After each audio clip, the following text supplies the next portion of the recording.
Good morning, everyone.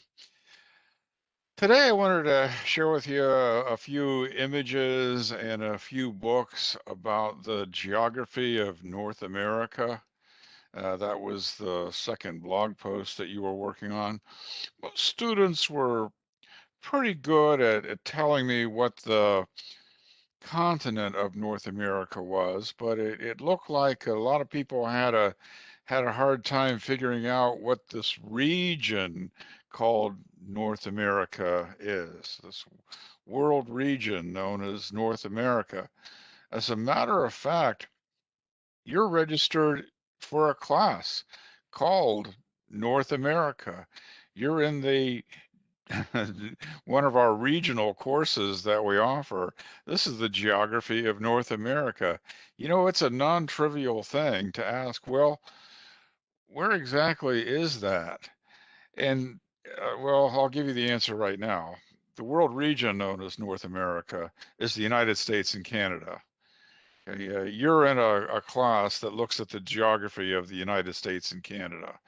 Other universities may call this same class the geography of Anglo-America. They may call it the geography of the United States and Canada, and so forth. So it's North America in the regional sense, not as a continental landmass. Let me share with you a few textbooks that I have on my bookcase here, and one of them is okay, I used to use this textbook for a class, the North America class. Well, the thing about the textbooks for a course like this is that these textbooks only come out every few years, uh, maybe once a decade, a little bit less than a decade.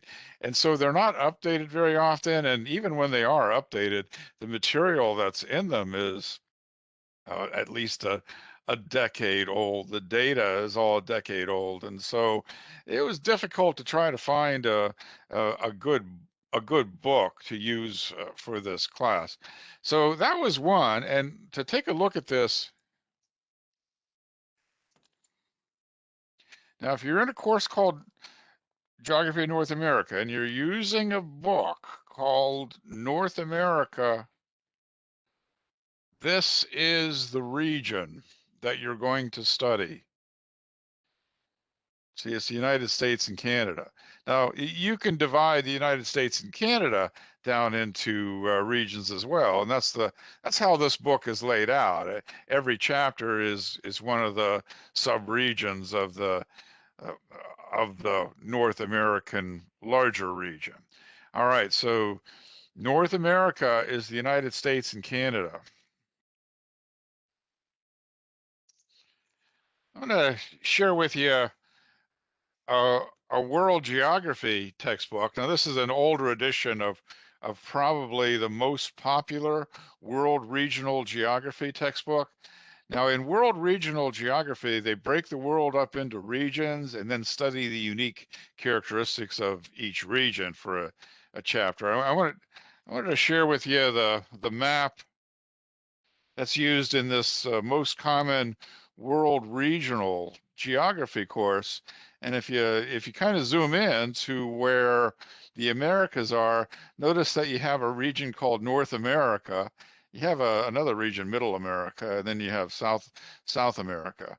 Some world regional books divide it into North America and then Latin America. This one separates out Mesoamerica or Middle America and South America. But North America in this world regional textbook is not the continent. It's a region composed of the United States and Canada.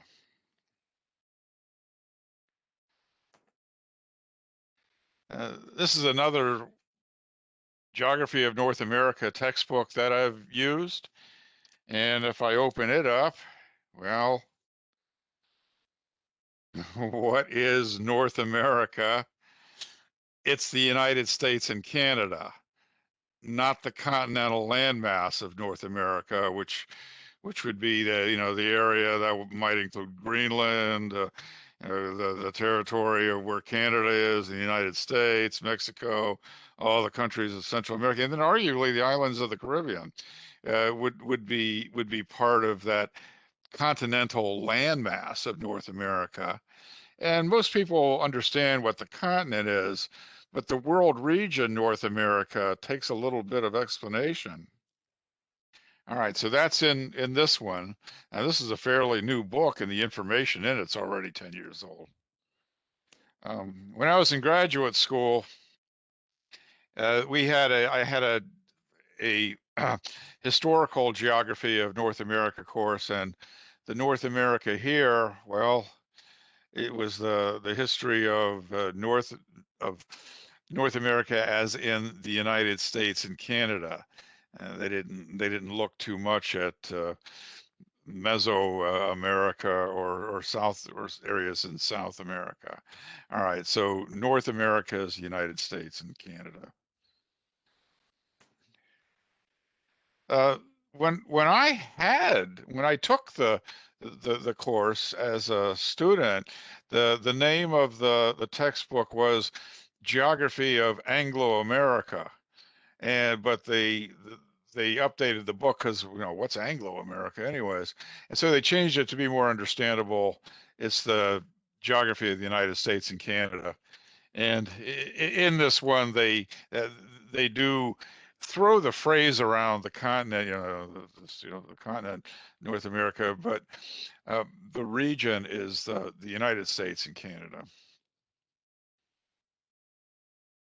Let me share with you my screen and take a look at a few other points. Let's see, I'll go down here, share my screen. At this point, I want to get rid of that. You don't want to see that. Do a Google image search, geography of North America. You get a lot of different things. I mean, yeah, some of them will show the continental landmass of North America. It depends on what the context of this is. Let's see, for example, this one. All right, it's North America physiography. But notice that, so it's physiographic regions in North America. They're only looking at the United States and Canada. They've grayed out Greenland and Mexico and these other peripheral countries here. And so that's that's North America. See, when you're Googling things, you may or may not get the correct information. That's one of the dangers about using Google. For example, this one. And this is breaking North America down into geographic regions. Well, it's the United States and Canada. All right. So, well, this one, it shows the United States and Canada under World Geography today. All right. So, geography for kids. North America. See, that's the continent. Yeah, that's the continent. And for kids, that's all you would do. You wouldn't start talking about Anglo America or anything like that. All right. So it's understandable that there's some confusion on that. And most people are pretty good at picking up on what the continent of North America is. However, count yourself in the lucky few if you know what the world region North America is. Now, I gave everyone the link to my blog, and one of my articles that I have in there is it's all about what countries are in North America, and I explain some of those things that I just told you. Here, for example, I have an excerpt from another world geography book that breaks the Americas down into Latin America and North America, and also in cultural geography. You have a North America that's the United States and Canada as opposed to Latin America. See, in world regional geography, it it makes sense to break the world up into regions by defining characteristics. I mean, this is off the topic of North America, but for example, in world regional geography, why do they study the countries of sub-Saharan Africa together as a unit, separate from the countries of Northern Africa? Well, Northern Africa is a lot more like the countries of Southwest Asia, what these countries of the Islamic world, sometimes known as a greater Middle East and so forth. That's distinct from Africa south of the Sahara. So regionally speaking, you would divide Africa. All right, as opposed to just generalizing about Africa all at once. It makes sense to generalize about the countries in Northern Africa with the same generalizations in Southwest Asia. Similarly, in the Americas, it makes sense to generalize about all these countries from Mexico, Central America, the Caribbean islands, and all the way through South America as Latin America, and the United States and Canada's is North America. All right, I think I have a few people made some comments here, which is good. And I will show you this one link that I have as a reference, DVD region codes. Let's say you went on vacation somewhere in the Caribbean or maybe in Mexico, and you bought a salsa music dance DVD. All right, and you bought it in Mexico, and you bring it back to the United States and put it in your DVD player. It probably won't play.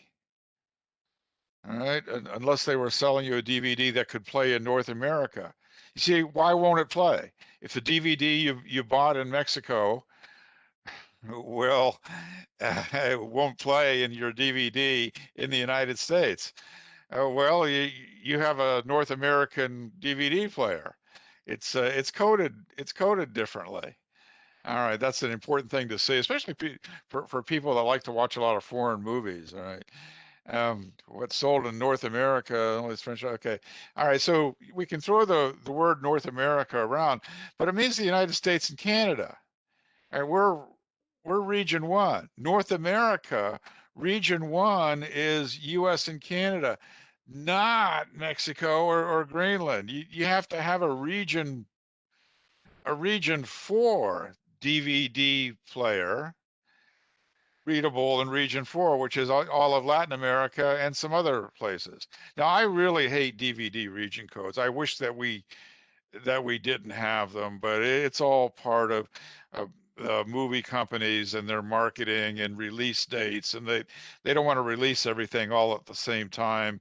A movie might still be playing in the theaters in one region. They don't want it out on DVD in another region. I I really hate that. And the region codes for Blu-rays are different as well. All right, so uh, we're in region one. So here, once again, notice North America is a region. You know, what you call North America depends on the economic context, the cultural context, all part of that. All right. So I'm going to, at this point, I'll go back, and I think that's probably about good. For example, this one, I think what says this is a link to another textbook. And so, yes, in this comprehensive new text, the author offers an exciting alternative to conventional North American geographies. Well, what's North America? The United States and Canada. Okay, I'm hoping that you get the point. So on your blog post, what you need to do is, and I'm going to stop sharing my screen at this point. What you need to do is you need to incorporate that into your answer, especially if you're one of the geo majors. You need to articulate a good answer to that question. I don't knock the the other students majoring in something else. This is probably the first time you've ever encountered that. But I want you to also understand that there's a different context when we use North America. North America, the continent, or North America, the region. All right, you answer that. I'd be happy to see what you come up with. All right, I'm going to end the meeting now. I'm going to just go ahead and stop the recording and the meeting. If you have questions, please shoot me an email, come see me in my office, or arrange a one-on-one meeting. That's fine too. I'll talk to you later.